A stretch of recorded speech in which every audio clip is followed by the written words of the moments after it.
Hello friends, welcome back to my channel. এই মুহূর্তে DA নিয়ে সবচেয়ে বড় আপডেট উঠে এসেছে।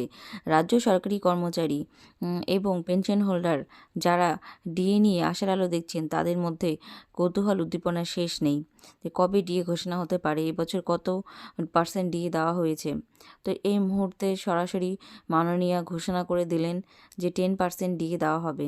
তো সত্যিই কি 10% ডিএ দেওয়া হয়েছে? সমস্ত ডিটেলসটা কিন্তু এই ভিডিওতে আছে। অবশ্যই কিন্তু তোমরা পুরো ভিডিওটি দেখো। আর একটা কথা, যদি তোমরা চ্যানেলে নতুন হয়ে থাকো, অবশ্যই কিন্তু চ্যানেলটিকে সাবস্ক্রাইব করে রাখো, আর তার সঙ্গে পাশে থাকা বেল নোটিফিকেশনটা অন করে দিও, যাতে পরবর্তীকালে যে কোনো আপডেট এলে সবার আগে তোমাদের মোবাইলে পৌঁছে যায়।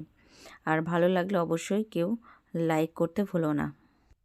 পশ্চিমবঙ্গে সরকারি কর্মচারীদের দীর্ঘদিনের বকেয়া মহার্ঘ ভাতা বা ডিএ, ডিয়ারনেস অ্যালাউন্স নিয়ে জল্পনার শেষ নেই। নানা আন্দোলন এবং আইনি লড়াইয়ের মাঝেই এবার রাজ্য সরকারের পক্ষ থেকে একটি ইতিবাচক বার্তা পাওয়া যাচ্ছে। সামনেই 2026 সালের বিধানসভা নির্বাচন, আর এই নির্বাচনকে পাখির চোখ করে রাজ্য সরকার কর্মীদের ক্ষোভ প্রশমনে উদ্যোগী হতে পারে বলে মনে করা হচ্ছে। সাম্প্রতিক তথ্য অনুযায়ী রাজ্য প্রশাসন কর্মীদের প্রাপ্য সুযোগ সুবিধা নিয়ে যথেষ্ট সচেতন এবং সহানুভূতিশীল। নির্বাচনের আগে সরকারি দৃষ্টিভঙ্গিতে বদল। সাধারণত দেখা যায় যে কোনো বড় নির্বাচনের আগে শাসক দল সরকারি কর্মীদের জন্য কিছু না কিছু উপহার বা ভাতার ঘোষণা করে থাকে। অতীতেও ভোটের আগে কর্মীদের মন জয়ের চেষ্টা দেখা গেছে। 2026-এর বিধানসভা ভোট যত এগিয়ে আসছে, ততই এই সম্ভাবনা জোরালো হচ্ছে। রাজনৈতিক বিশ্লেষকদের মতে সরকারি কর্মচারীরা ভোট ব্যাংকের একটি বড় অংশ, এবং সরকারি প্রকল্পগুলি সাধারণ মানুষের কাছে পৌঁছে দেওয়ার ক্ষেত্রে তাদের ভূমিকা অপরিসীম। তাই ভোটের আগে তাদের অসন্তোষ জিইয়ে রাখা সরকারের পক্ষে বুদ্ধিমানের কাজ হবে না। মন্ত্রী মানস ভূঁইয়ার তাৎপর্যপূর্ণ মন্তব্য। সম্প্রতি তৃণমূল কংগ্রেস প্রভাবিত একটি সরকারি কর্মচারী সংগঠনের সভায় উপস্থিত ছিলেন রাজ্যের মন্ত্রী মানস ভূঁইয়া। সেখানে তিনি কর্মীদের উদ্দেশ্যে যে বক্তব্য রেখেছেন তা বর্তমান পরিস্থিতিতে যথেষ্ট তাৎপর্যপূর্ণ। কর্মীদের গুরুত্ব স্বীকার।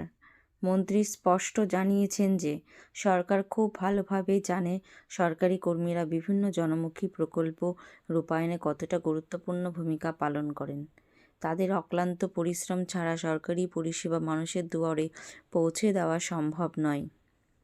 দাবি সম্পর্কে সচেতনতা। কর্মীদের চিকিৎসা ভাতা, ভ্রমণ ভাতা এবং বহু চর্চিত মহার্ঘ ভাতা বা ডিএ নিয়ে তাদের দাবির বিষয়ে সরকার সম্পূর্ণ ওয়াকিবহাল। সরকার চোখ বন্ধ করে নেই। মুখ্যমন্ত্রী বিবেচনা। মন্ত্রী ইঙ্গিত দিয়েছেন যে রাজ্যের আর্থিক সঙ্গতি এবং সুযোগ সুবিধা অনুযায়ী স্বয়ং মুখ্যমন্ত্রী এই বিষয়টি গুরুত্ব সহকারে বিবেচনা করবেন। ডিএ নিয়ে আসার কথা শোনা গেলেও বাস্তবের মাটিতে আইনি জটিলতা এখনও বর্তমান। মহার্ঘ ভাতা সংক্রান্ত মামলাটি বর্তমানে দেশের সর্বোচ্চ ন্যায়ালয় বা সুপ্রিম কোর্টে বিচারাধীন।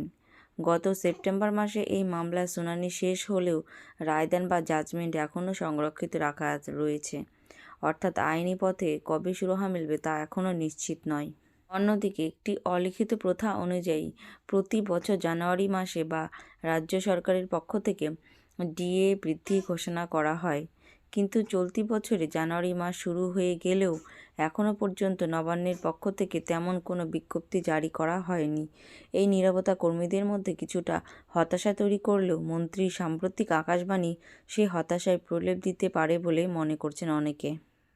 সব মিলিয়ে পরিস্থিতি এখন বেশ কৌতূহল উদ্দীপক। একদিকে সুপ্রিম কোর্টের রায়ের অপেক্ষা, অন্যদিকে ভোটের আগে সরকারের নমনীয় মনোভাব।